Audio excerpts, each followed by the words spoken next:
Magandang araw sa ating lahat. Ako si Angel Marie V. Aquino. Ang tatalakayin natin ngayon ay ang ikawalong kabanata, ang panitikan ng matamo ang kalayaan. Noong Hulyo 4, 1946, ay ganap nang nakalaya ang Pilipinas sa kamay ng mga Hapones. Dahil dito ay walang tanging naiwan ng digmaan kundi ang mga naging bunga ng kapinsalaan, mga gumuhong bahay, paaralan at gusali, bitak-bitak na mga lupa at mga nasirang pananim. So noong Hulyo 4, 1946 ay natamo na ng Pilipinas ang tunay na kalayaan sa kamay ng mga Hapones. Maraming naiwang pinsala ang nangyari noong panahon ng Hapones, gaya ng pagkasawi ng mga buhay, pagkasira ng mga tahanan at mga nasirang taniman. Walang katapusan ng paghanga, pasasalamat at pagdakila ng mga Pilipino sa mga bagong misiya ng bansa, ang mga Amerikano. Lalo na nang ipagkaloob ng mga Amerikano ang mga pangailangan ng mga Pilipino, pagkain, damit at iba pa. Higit na nagustuhan ng mga Pilipino ang pinangako ng Pangunahing Roosevelt ng American na babayaran ng Estados Unidos ang maraming buhay at di mabilang na mga ari-ariang nawasag ng panahon ng digmaan, hanggang sa kahuli-huliang kalabaw na pinatay ng mga Hapon dito sa Pilipinas. Si Franklin D. Roosevelt o Pangulo ng Amerika ang naging bagong mamumuno sa Pilipinas. Ibigay niya ang mga pangangailangan ng mga Pilipino, gaya na lang ng mga damit, pagkain at iba pa. Pinangako rin ni Roosevelt na babayaran ng Estados Unidos lahat ng mga buhay na nawala at mga nawasak ng mga Hapones. Dahil sa parity rights, ang mga Amerikano ay nabigyan ng pagkakataon at karapatang makagamit ng ating mga likas na kayamanan. Bagamat mahilig itong tinutulan ng mga Pilipino, nag-aangkin ng malayang diwa, tunay na masasabing makapilipino tulad nila Claro M. Recto at Jose P. Laurel. Nanaig pa rin ang tiwala ng mga Pilipino sa matalinong pagpapasya ng mga Amerikano at ng pamahalaang Pilipino. So, kapag sinabing parity rights, ito yung batas na kung saan magkakaroon ng pantay na karapatan tulad ng tinatamasa ng mga Pilipino, ang mga Amerikano na gamitin at pakinabangan ang mga likas na yaman ng Pilipinas. Pero may mga hindi sumang-ayon dito, gaya na lang nila Claro Recto at Jose Laurel. Pero nanaig pa rin ang tiwala ng mga Pilipino sa Amerikano. Sa panahong ding ito, nakilala ang jeepney, isang maliit na sasakyan may 4 na gulong na madalas na gamiting sasakyan ng mga Amerikano na parito sa kalunsuran. Sa tuwing na makikita sila ng mga Pilipino ay itataas ng ating mga kababayan ng kanilang hintuturo at hinlalaki at pauli-uli na isisigaw ang salitang Victory Joe. Dito na rin nagkaroon ng jeep. Nailungsad ito noong 1945 matapos ang World War II. Naging sasakyan ito ng mga Amerikano.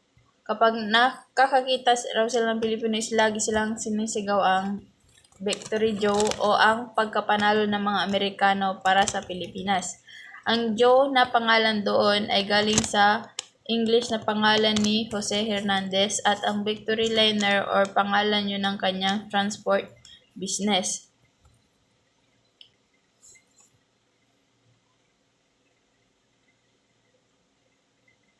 May dalawang uri ng kalayaan ang gumitaw sa ating kasaysayan. Ang kalayaan sa kamay ng mga Hapon at ang kalayaan sa pagsulat ng mga manunulat na Pilipino.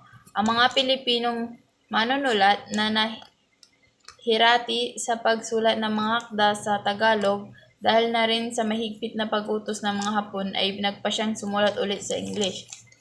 Nagpatuloy silang sumulat ng mga tula, sanaysay at maikling kwento.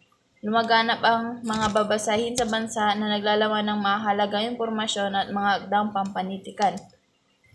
Nagkaroon daw ng dalawang klase ng kalayaan. Ang kalayaan ng mga Pilipino sa kamay ng Hapones at ang kalayaan ng mga manunulat sa pagsulat. Sila ay sumusulat sa wikang Tagalog dahil na rin sa kagustuhan ng mga Hapones Pero ngayon ay pwede na sila gumamit ng English at para maging tuloy-tuloy na ang pagsulat nila ng mga tula sa naisay at mga maikling kwento. So, narito ang mga nailimbag nilang aklat sa panitikan.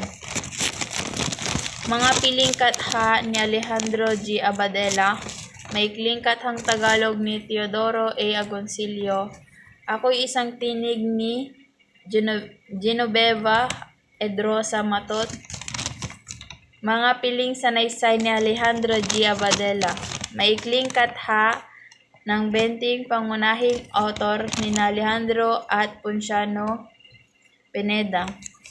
Parnasong Tagalog ni Alejandro G. Abadela. Sining at pamamaraan ng pag-aaral ng panitikan ni Rufino Alejandro. Manlilikha, mga piling tula ni Rogelio Mangahas. Mga piling akda ng Kadipan ni Efren Abueg. Pitong dula ni Dionisio S. Salazar. Manunulat, mga piling akdang Pilipino ni Efren Abueg at marami pang iba. Taong 1951 nang ilunsad ng La Tondena Incorporation ang La Tondena Awards na nang malaunay tinawag na Carlos Blanca Memorial Awards for Literature. Layunin nito na hatulan ng mga akdang nasusulat sa English, bagamat nang bandang huli nagsang-ayon din isama ang mga akdang masusulat sa Tagalog dahil dumami ang mga manunulat, lalo silang nakilala sa pamamagitan ng pagpapalathala sa mga aklat at babasahin ng kanilang talambuhay. Noong 1951 daw is nailabas ang La Tondena Incorporation. Ang La Tondena Awards na tinatawag ngayon na Carlos Blanca Memorial Award for Literature, hindi sila pabor sa gawang English pero di kalaunan sumang-ayon na rin sila na isamang magda na nakasulat sa English. Mayroon tayong maikling kwento na gawa ni Pedro S. Dandan na tinawag na Manipis na Palad. Sino nga ba si Pedro S. Dandan? Si Pedro S. Dandan ay sinilang sa Juan Luna, Tondo, Maynila noong Hunyo 30, 1916. Ang magulang niya ay sina Mauricio Batong Bakal Dandan at Benita Santos, kapwa taga Baliwag, Bulacan. Sa Maynila siya lumaki, nagbinata hanggang magkaasawa, ngunit umuwi siya sa Baliwag na nirahan kasamang kanyang mga anak at kabiyak noong 1956. Si Pedro ang sumulat ng dalawang maikling kathang Pamahiin at Kawalang Malay sa magasinang Mabuhay sa pamamanugot ni Salvador Barros at ni Jesus A. Arcio. Sumunod ang kanyang Gamot na Hindi Gamot at Paniningalang Pugad sa magasin ng Taliba at Kabaong sa Mabuhay Ulit. So, ang kwentong Manipis na Palad, ito ay patungkol sa isang batang tumututol sa kanyang amang lumipat sila ng matitirahan. Nung una ay tutol siya sa kanyang ama sapagkat ayaw niya lamang na lumipat, ngunit nabatid niyang napamahal na siya sa lugar nila. Sinabi ng kanyang ama na walang kwenta ang lugar na iyon at puro kapangitan lamang sapagkat hindi ito makapagtrabaho bilang manunulat ng maayos.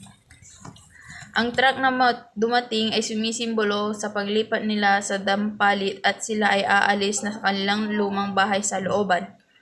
Ang luha naming pumapatak sa kanyang mga mata ay sumisimbolo sa pagmamahal niya sa kanyang mga kalaro at pagkaulila sa mga ito.